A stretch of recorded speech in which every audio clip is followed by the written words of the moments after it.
말씀입니다.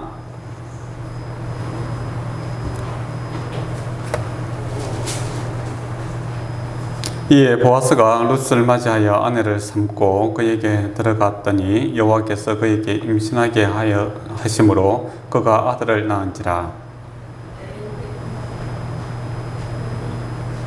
네, 연인들이 맞습니다. 룻기 4장 14절 읽으시면 됩니다. 여인들이 나무에게 이르되 상송할지어다 여호와께서 오늘 내게 귀여운 자가 어떻게 하지 아니하셨도다. 이 아이의 이름이 이스라엘 중에 유명하게 되기를 원하노라. 이는 내 생명의 회복자며 내 노년의 보양자라. 곧 너를 사랑하며 일곱 아들보다 귀한 내 며느리가 낳은 자로다 하니라.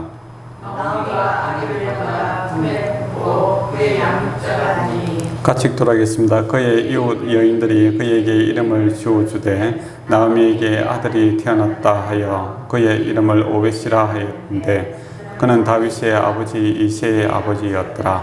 아멘. 예, 상황이 무너지면 우리의 마음도 이렇게 무너지죠. 네, 그런 상황이 올 때가 있습니다. 어렵게 보면은 이제 이 두 여인 나오미와 룻이 그런 상황이죠. 상황이 무너졌습니다. 그 많은 재산이 다 날아가고 그의 또 남편들이 다 죽었죠.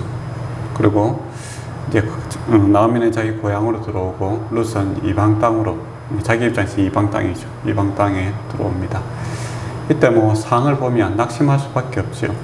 옛날에 가지고 있던 땅들은 이미 남의 소유가 되었고, 그리고 내가 무슨 일을 하려고 해도 할 일도 없고, 그런 상황입니다.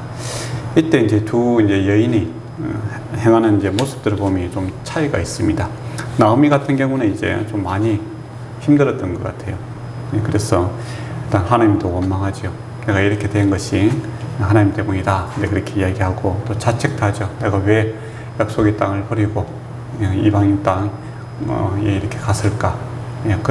그때 그렇게 안 했으면, 이렇게 했으면, 그런 게 후회 많이 하지 않습니까? 그런 소위 말하는 무기력증이 이렇게 빠져서 아무것도 이렇게 하려고 들지 않습니다. 그럴 때가 있어요. 상황이 나빠지고, 특히 마음이 제일 문제죠. 마음까지 무너져 버리면 사람이 무기력증에 빠져서 아무것도 하기 싫지요. 근데 옆에서 보면 사람들이, 우리 상황에 조금이라도 움직여야 되지, 왜 안 하냐고 동그랗게 그러면 더욱더 마음이 쭈그러들고, 그래서 집에 나가기도 싫고, 그런 상황이 바로 나오미가 지금 겪고 있는 상황입니다. 근데 룻은 이 똑같은 상황이 어떻게 보면 더 힘든 상황이죠. 민족이 달라졌으니까 새로운 민족이 왔는데 이 상황 속에서 아주 적극적으로 최선을 다하는 이런 모습을 보게 됩니다. 그래서 인격적으로 우리가 최선을 다한다라고 할 때 놓치면 안 되는 게 있죠. 그 인격적인 그런 거, 도덕적인 거 버리고 최선을 다하면 뭡니까? 이게 깡패가 됐는지 그렇게 되잖아요. 그게 아니라 그런 지켜야 될 룰 속에서 그가 최선을 다하고 있는 것을 보게 되지요. 그리고 성실하게 일하는 것을 보게 되지 않습니까? 밭에 나가서 이삭을 줍는 그런 일을 하게 되는데 참 막연한 겁니다. 아는 사람도 없고 또 그런 상황인데 가게 되지요. 그리고 그걸 수용해주는, 받아들이는 사람이 있었는데 거기서 최선을 성실히 행하고 있는 것을 보게 됩니다. 하나님께서 이런 사람들을 좋아하십니다. 윤리 도덕적인 그런 선을 지키는, 인격적으로 착한 일을 추구하고 살아가는 사람들을 좋아하시고, 또 그에게 주어진 일에 대해서 성실하게 노력하는 사람들을 기뻐하시죠. 근데 요즘에는 사람들이 성실하게 노력한다고 되나? 착하게 살아서는 안 된다. 그렇게 세상 사람들이 이야기합니다. 그러나 복을 주시는 분은 세상의 사람들이 주는 것이 아니라 하나님께서 주시죠. 또 착하게 살면 안 된다. 그렇게 바보 호구된다. 그렇게 하는 사람이 있죠. 근데 그런 사람들 주변에는 다 그런 사람들밖에 없었기 때문입니다. 사람을 갖다 이용하려고 드는 사람들밖에 없기 때문에 더욱더 메마른 삶을 살게 되고, 또 자기들이 갖고 있는 확신들이 더욱더 굳어지죠. 봐라 하면서. 그렇지만은 하나님의 뜻대로 살고자 하는 사람은 또 끼리끼리 모이게 됩니다. 그리고 하나님께서 이렇게 불가능한 속에서 우연이라는 것 속에서, 즉 우리 입장에서는 우연인데 하나님께서는 섭리 가운데서 이 보아스라는 사람의 밭에 가서 이 일을 하게 됨으로써 이제 회복되는 그런 모습이 이제 룻기에 잘 나타나고 있지 않습니까? 저와 여러분도 하나님이 우리의 환경이다라는 것을 꼭 기억해야 됩니다. 그것이 우리의 믿음이죠. 세상을 바라볼 때는 세상은 언제든지 흥했다가 또 망해지고 이런 모습들이 아주 반복적으로 일어납니다. 그 지금 우리도 이제 한참 이렇게 세계화 시대에서 이렇게 자유롭게 다니다가 글쎄 아무도 꼼짝도 이렇게 못하고 있을 줄 어찌 알았겠습니까? 그죠? 그리고 또 옛날에 뭐 이렇게 금리가 이렇게 싸서 뭐 돈을 갖다 풀다가 요새 금리를 막 올리니까 사람들이 당황해서 또 뭐 경기가 좀 침체가 되고 인플레가 생기니까 갑자기 이런 날이 오네 이제 당황스럽기도 하고 그런 이제 새로운 시대가 또 열리게 되죠. 그렇게 보면 이제 상황을 쫓아다니고 상황에 의지하다 보면은 우리의 마음이 늘 불안해질 수밖에 없죠. 잘 돼도 이게 언제까지 잘 될지 모르겠고 떨어지면 언제까지 떨어질지 모르겠고 그러다 보니까 사람의 마음이 요동하게 되고 그러다 보면 낙심하기 딱 좋습니다. 포기하기 좋고 될 대로 되라. 그렇게 포기해버리는 그런 사람들도 있죠. 그게 이제 나무와 같은 이런 상황이 놓일 수가 있다라는 겁니다. 그러나 그 와중에 믿음이 있는 자, 룻이 이제 선택한 것은 뭡니까? 환경을 보고 선택한 게 아니잖아요. 이스라엘 땅에 올 때 환경을 보고 선택할 조건은 아무것도 없었어요.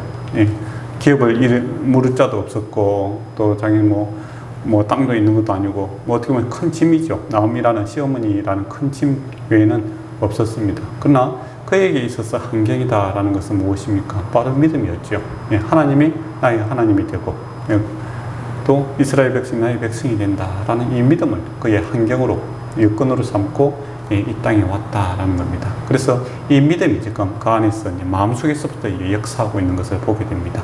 그러니까 좌절할 수밖에 없는 상황 속에서 희망이 생기고 에너지가 생기더라라는 것이죠. 그래서 밖으로 나가게 되는 거죠. 아무도 그를 오라고 하는 사람은 없습니다. 그러나 하나님께서 그에게 나가서 뭔가 하면 되겠다라는 소망을 주시는 거죠. 그게 참 중요하거든요. 하나님께서 우리 안에서 역사할 때 처음부터 마음에서부터 역사하시지 않습니까? 누가 봐도 옆에서 봐도 좌절할 수밖에 없고 낙심할 수밖에 없고 원망할 수밖에 없는 그런 상황 속에서 이상하게 기쁨이 우리 안에 자리 잡는 것을 보게 되죠. 그리고 뭔가 될 것 같은 이 생동감이 우리 안에서 우리 마음속 깊은 곳에서 움직이게 됩니다. 그러면 마음이 움직이면 어떻게 되죠? 몸이 움직이게 되죠. 그래서 믿음이 행위로와 연계되는 것처럼 이 믿음이라는 것은 우리의 몸을 움직이게 되는, 활동하게 되는, 그런 행동하게 되는 그런 힘이 있습니다. 생명이니까요. 믿음이라는 건 생명입니다. 생명이 있으면 반드시 움직이게 됩니다. 그래서 이제 밖에 나갔죠. 저는 제가 말씀드렸지만 이제 보아스를 만나게 됩니다. 우연히 만나게 돼요. 우연히 그 밭에 가게 되고 또 우연히 보아스라는 사람이 그 밭에 오게 됩니다. 계획한 것이 아니었다라는 것이죠. 그렇지만은 하나님께서는 계획함이 있었다라고 지난 시간에 말씀드렸습니다. 근데 이제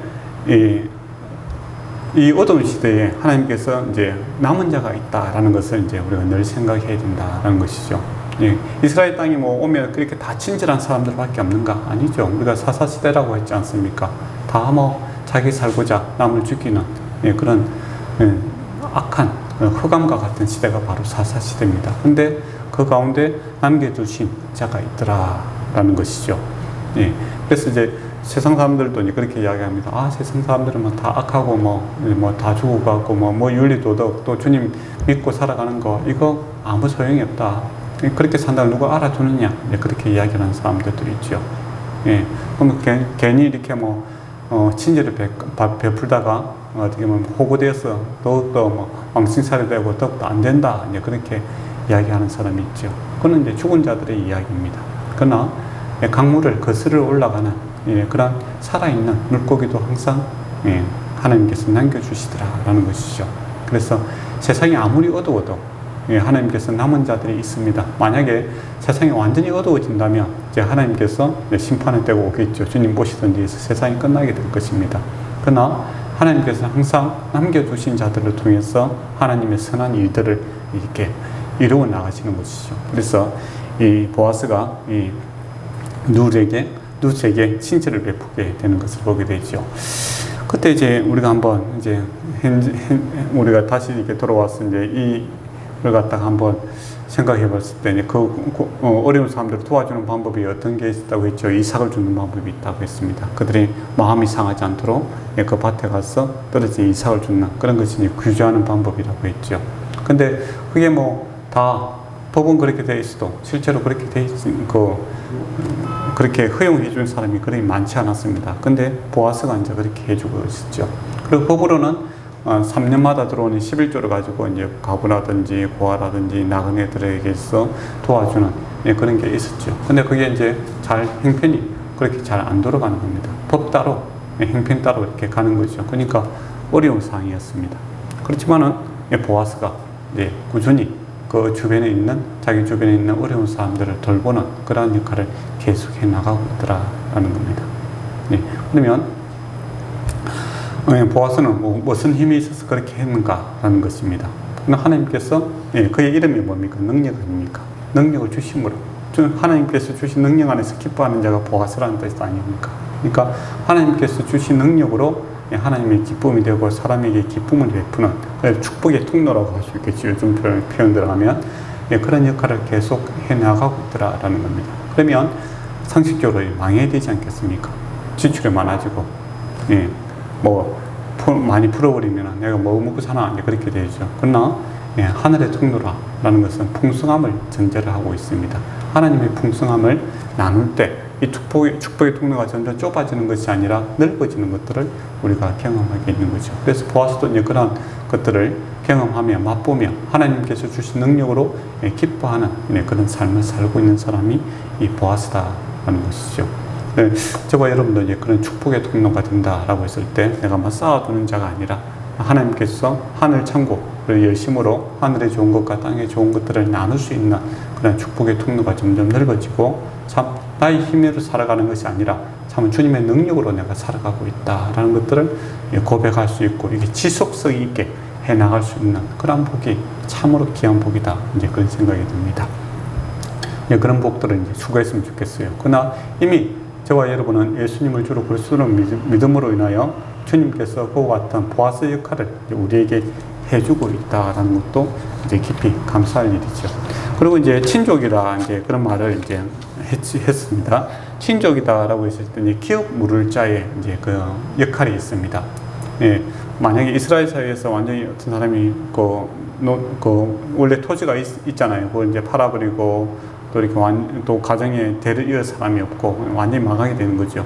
우리 같으면 이제 파산식물을 하게 되고 완전히 망하게 됐을 때 누가 그것을 책임지냐라고 했을 때 이제 친족 중에서 이제 기업 물을 자 가까운 친족이 이제 거기에 대해서 그 집안을 다시 이렇게 세워줘야 될 책임이 있다라는 겁니다. 그래서 논과 밭이 없다면 그 논을 이제 다시 사서 그 소위 말하는 경쟁력을 이제 회복시켜줘야 되고 또 자녀가 없으면 이제 자녀를 낳게 해서 그 대를 이어가게 하는 그런 역할을 하는 사람이 기업 물을 자다라는 것이죠. 그러면 요즘 이제 보면 어떤 사람이 파산 신고를 했다라고 했을 때 주변의 가족들이 그 사람이 다시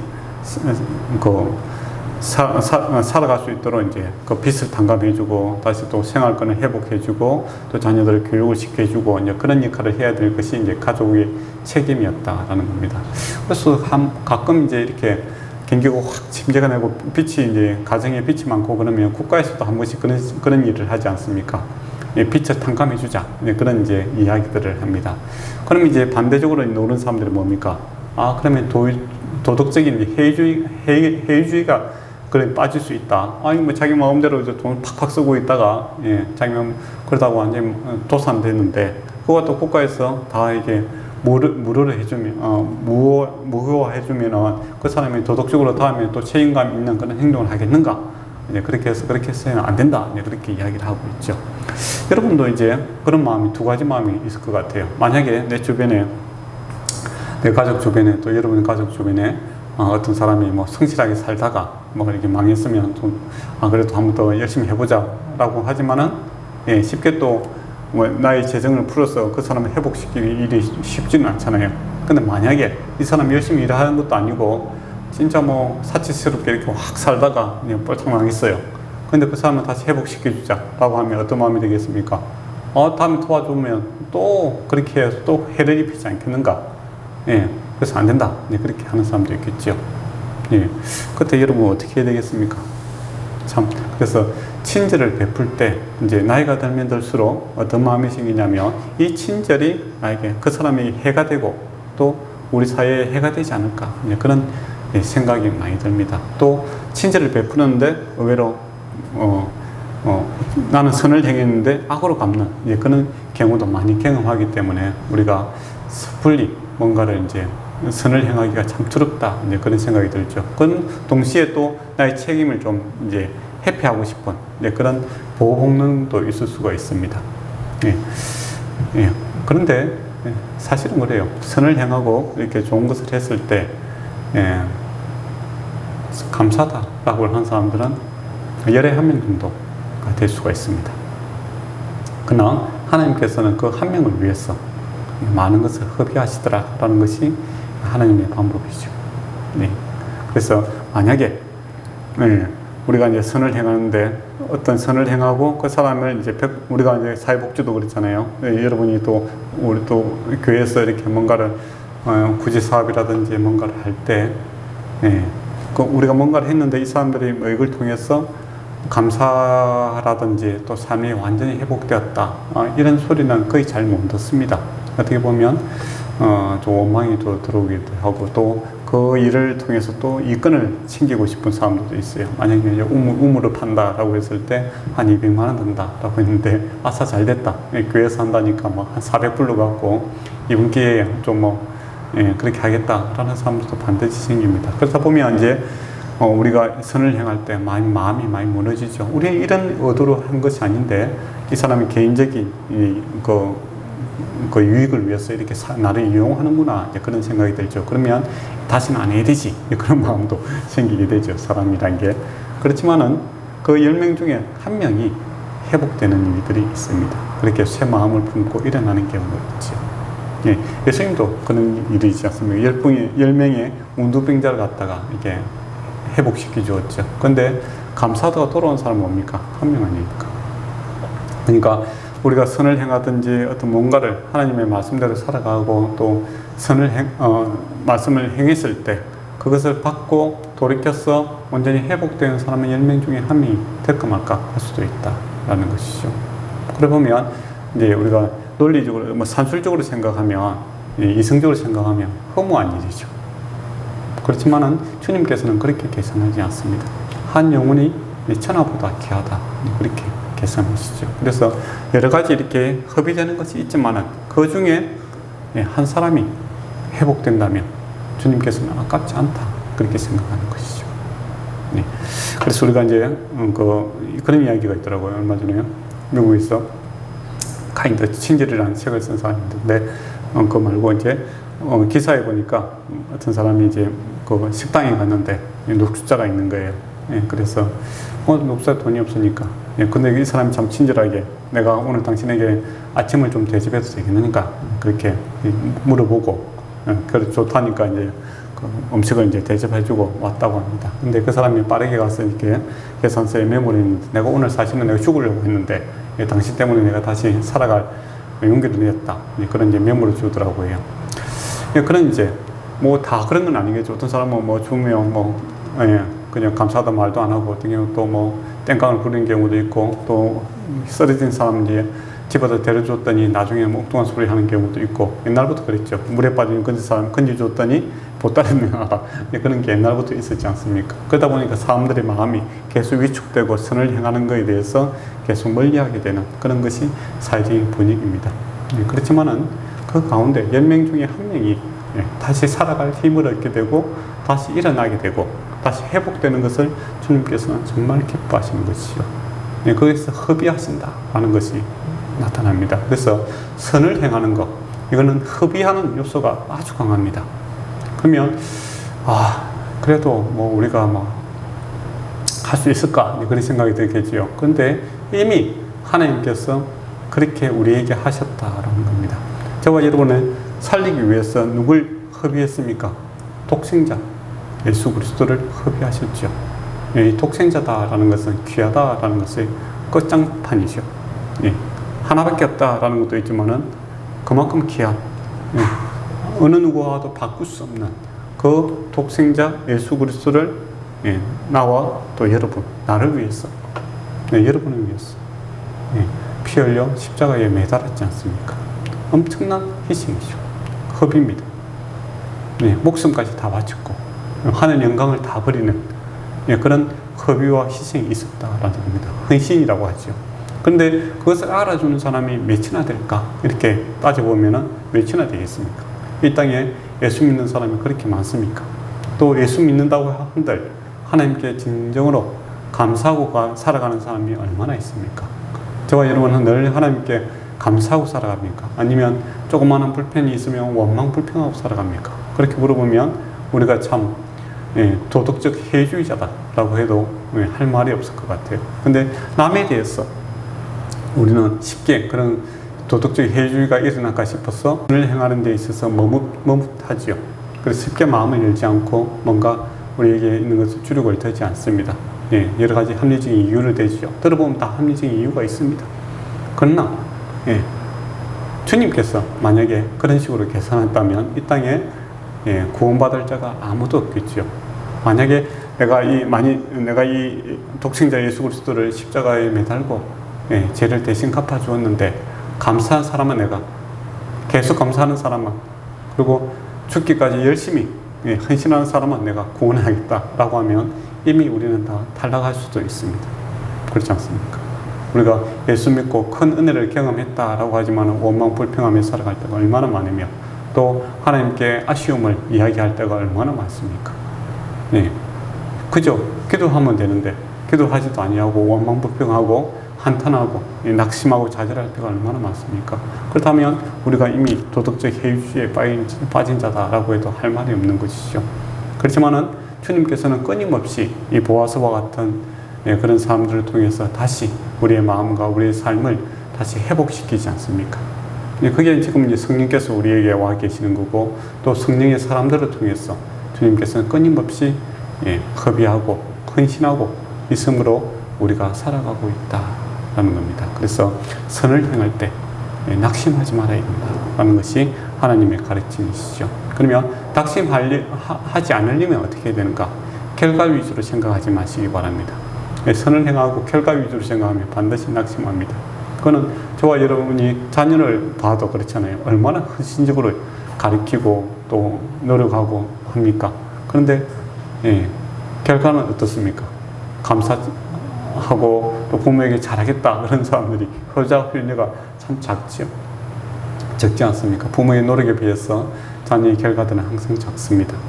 예. 그러나 사실은 그 자녀들이 기쁨이고 감사의 이유는 뭡니까? 결과가 좋아서가 아니라 가정이 기쁜 것이죠. 그 아이가 성장하고 자라가고, 예, 성숙해져가는 그런 가정들이 하나님께서 주신 큰 축복 아니겠습니까? 예, 그 가정을 보면, 그 함께한 시간들을 보면 감사와 찬양이 넘치는 것이죠. 근데 어느 순간에 우리가 너무 결과 위주로, 예, 생각하는 사람들이 되었죠. 예, 그래서 사람마저도 결과 위주로 생각하니까, 예, 안타까운 겁니다. 그러나 과정을 보시면 감사 자체죠. 예, 그리고 보면 주님께서도 우리에게 결과를, 예, 찾겠다 뭐 그런 식으로 접근한다면 내가 심은 만큼 내가 거두겠다라고 한다면 참 힘든, 마음 아픈 일이 많을 것 같아요. 그렇지만 하나님께서 우리와 함께 하시는 것은 과정을 기뻐하시기 때문이죠. 우리가 슬퍼하는 자리, 또 기뻐하는 자리, 감사하는 자리, 또 즐거워하는 자리 함께 하심으로, 예, 그 과정 모든 것들을 채울하시고 함께 동행하심으로, 예, 우리의 과정 함께 동행하는 그 자체를 하나님께서는 참으로 기뻐하시고 즐거워하신다라는 겁니다. 근데 부디 그 과정 속에서, 예, 주님의 그 마음을 같이 품는 자가 되면 좋겠죠. 하나님께서 우리를, 예, 선을 행하고 우리를 회복시키기를 기뻐하시는 것처럼 나 또한 같은 마음으로 누군가에게 회복이 되고, 예, 누군가에게 힘이 되어주기를 원하는 마음으로 살아가는, 예, 그런 마음을 가지는 것, 그게 참 좋은 일이죠. 기쁜 일이고 또 먼저 그 나라와 그 의를 구하는 그런 일입니다. 그러면 나는 그 보아서 가지 그러면 큰 재물도 없는데 뭐 어떻게 해야 되나, 그렇게 생각할 수 있을 것 같습니다.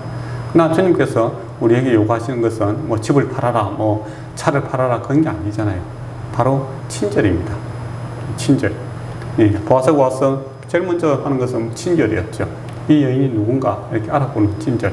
그리고 물을 제공해주고 또 친구 없는 사람들에게 친구를 제공해주고, 예, 그런 친절한 것들을 제공해야 하는 것이 우선이었다라는 겁니다.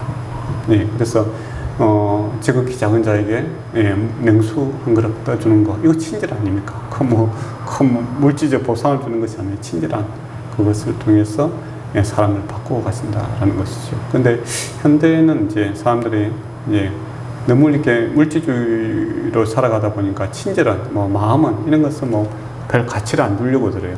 그리고 뭐 뭔가를 내가 받았느냐, 예, 거기에 대한 가치만을 두려고 하는데, 사실은 우리가 정말 기쁠 때는 친절한 마음을 받았을 때 마음이 기쁘지요.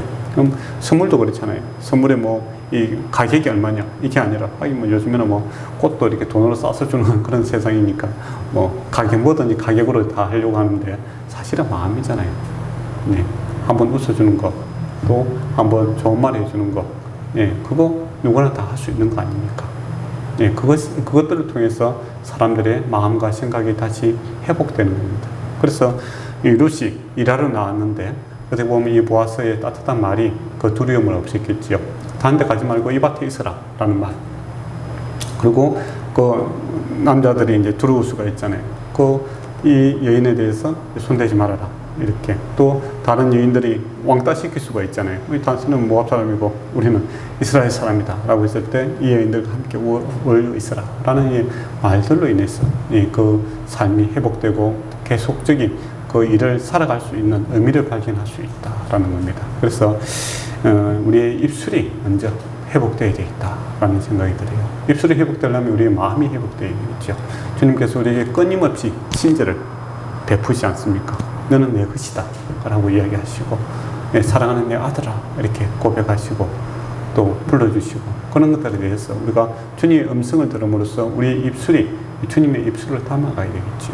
네, 한탄의 말이 아니라, 낙심의 말이 아니라, 좌절의 말이 아니라, 소망의 말로서, 친절의 말로서 우리 입술들이 바꾸어 나가야 된다라는 겁니다. 그렇게 할 때 주님께서 능력을 행하시는 것을 경험하게 될 것입니다. 그래서 이제 기억 모르는 이제 일들이 이제 이루어지게 되지요. 예. 그러고 나서 이제 자녀가 이제 생기게 됩니다. 예. 그게 이제 놀라운 일이죠. 이 사실 불가능한 일이었거든요. 그러니까 나오미 입장에서는 완전히 불가능한 일이었습니다. 자기 남편도 죽고 아이들도 다 죽고, 자기는 이미 나이가 있어서 아이를 낳을 수가 없는 입장이니까, 예, 땅을 차지할 수도 없는 거고, 또 대를 이어 나갈 수 있는 그런 형편이 전혀 없는 것이죠. 그런데 이 놀라운 일들이 이제 외부로부터 이제 들어오게 되는 것이죠. 룻이라는 믿음의 고백을 가진 믿음의 여인과, 그리고 은혜를 베푸고자 하는 그 보아스가 만남으로써 이 불가능이 가능케 되더라라는 것이죠. 그리고 이게 이제 우리가 받은 구원의 성격이기도 합니다. 우리의 힘으로는 도저히 천국 갈 수 없고 또 구원을 이룰 수 없는 사람들이었죠. 죄인이었다라는 겁니다. 죄의 싹은 사망이었고 사망의 그늘 아래 있을 수밖에 없었다라는 겁니다. 그런데 외부에서 예수 그리스도가 오셨죠. 그분의 믿음과 그분의 열정으로 우리가 구원을 받지 않습니까? 그리고 보아스도 자기가 기업 무르는 일, 이거 큰 손해를 볼 수 있는 일입니다. 그런데 이 손해보는 일에 이 일이 이루어질 때까지 그가 쉬지 않겠다라는 열심을 보여주고 있는 것을 보게 됩니다. 그래서 그 열심히 이제 그 결혼을 이루게 되었고, 이제 자녀가 낳게 되는 것이죠. 그리고 이게 이제 열애 사건이냐, 아니면 만약에 룻과 보아스의 그 사랑 이야기냐, 그건 아닙니다. 네. 룻이 이 사랑을 위해서, 또 자기가 출세를 위해서 보아스에게 접근했다라는 것이 아니라, 사실은 자기 가문, 자기 집안에 이제 세우기 위해서 그 권리를 갖다가 행사하게 되고, 또 보아스는 그에 대한 책임을 사랑으로 이렇게 해나가는 것을 보게 되죠. 그래서 룻이라는 이 여인도 은혜, 헤세드라고 하죠. 은혜 정신으로 이렇게 합니다. 나는 자기 개인적인 삶을 봤을 때는 어떻겠습니까? 누구나 보아스도 그렇게 이야기하거든요. 젊으나 여자나 다 자기 나이 또에 맞는 젊은 사람을 좋아하게 되는데 너는 그렇지 아니하구나 그렇게 이야기하지 않습니까? 그러니까 롯이 이제 자기 개인적인 즐거움을 위해서가 아니라 나오미의 그 가정을 세우는 일에 있어서 자기가 은혜 베푸는 헌신하는 그런 마음을 보게 되죠. 그리고 보아스도 자기가 책임을 안 져도 되는 거죠. 자기 위에 그 기업 물자가 한 명 더 있지 않습니까? 그에게 책임을 전가시키고 저는 회피해도 되는 겁니다. 그렇지만은 은혜 베품으로 그 가정을 다시 회복시키기 위한 은혜 베품으로 이 문제가 일어나고 있다라는 것이죠. 이 일이 완성이 되고 있다라는 겁니다. 그래서 은혜가 사람을 회복시키더라라는 것이죠. 그리고 이제 우리 성경 말고 이제 원래는 히브리 성경은 룻기가 잠언 뒤에 바로 붙어 있습니다. 잠언이 31장에 뭐가 있죠? 현숙한 여인에 대한 이야기가 있습니다. 그러고 나서 바로 룻기가 연결이 돼요. 그래서 이 룻이 이 현숙한 여인과 이렇게 연결이 되고 있습니다. 그리고 이 현숙하다라는 것은 남자에게 쓰면은 이게 보아서 능력 있고 용감하다 그런 식으로 연결이 돼요. 그래서 그 형숙한 남녀에 의해서 이 문제가 해결이 되고 있더라라는 것입니다. 그래서 구원이다라는 거, 이 보아스 같은 은혜 베푸자가 있고 또 나오미 같은 믿음의 고백이 있는 헌신이 있는 은혜를 아는 자들에 의해서 이 구원이 완성이 되고 회복이 되더라라는 겁니다. 근데 우리에게는 이미 하나님께서 은혜 베푸시기를 기뻐하시는 하나님이 계시다라는 겁니다. 그러면 우리 편에서 우리가 하나님의 은혜를 알고 우리의 마음을 열어놓으면 되는 겁니다. 그런데 하나님께서 은혜의 담배를 아무리 부어주시더라도 어떻습니까? 자기 마음을 열지 않으면 어떻게 되죠? 은혜의 담배가 내리지 않는 거죠. 그러면 그곳에서 생명의 역사는 없는 겁니다. 그래서 이미 하나님께서 은혜의 시대를 우리에게 허락해 주셨고 은혜의 담배를 내려주시기 위해서 애를 쓰고 계시다라는 겁니다. 어떻게 애를 쓰고 있습니까? 1차적으로 예수님이 이 땅에 오셔서 십자가 지시고 부활하시 있었고 그 이후에도 끊임없이 주님께서 하나님의 사람들을 보내서 사도들을 보내서 예수 그리스도를 보내서 복음을 전가하게 하시고 또 복음의 말씀을 선포하게 하시고 또 교회들을 통해서 이들을 계속 해나가고 있지 않습니까? 어떤 사람들은 한국에 왜 이렇게 교회가 많은가? 산술적으로 보면 참 안타까운 일이죠.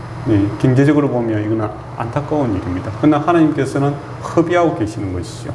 한 영혼이라도 은혜 베푸고자 한 영혼이라도 하나님 앞에 돌아오게 하기 위해서 이 많은 것들을 허비하고 있다라는 겁니다. 그러고 보면 하나님의 은혜의 시대가 계속 열리고 있는 것이죠. 또 끊임없이 우리 다음 세대도 끊임없이 선교사들이라든지 또 그 많은 하나님의 사람들을 통해서 허비하는 일이 계속 일어나게 될 것입니다. 산술적으로 보면 참 답이 없는데 계속적인 그런 일들을 해나가고 있지요. 그것은 하나님께서 마음을 열치고 있기 때문입니다. 그러나 그 와중에 은혜 받고 돌아오는 사람들은 극소수입니다. 언제든지 그래요. 극소수입니다. 그렇지만은 그 한 영혼을 위해서 하나님께서는 예수님을 허비하시고 지금도 주님의 몸된 교회를 허비하고 계시다는 겁니다. 은혜 베푸시고 있다는 것이죠. 그 와중에 주의 은혜를 발견하는 자는 회복의 역사가 있을 겁니다.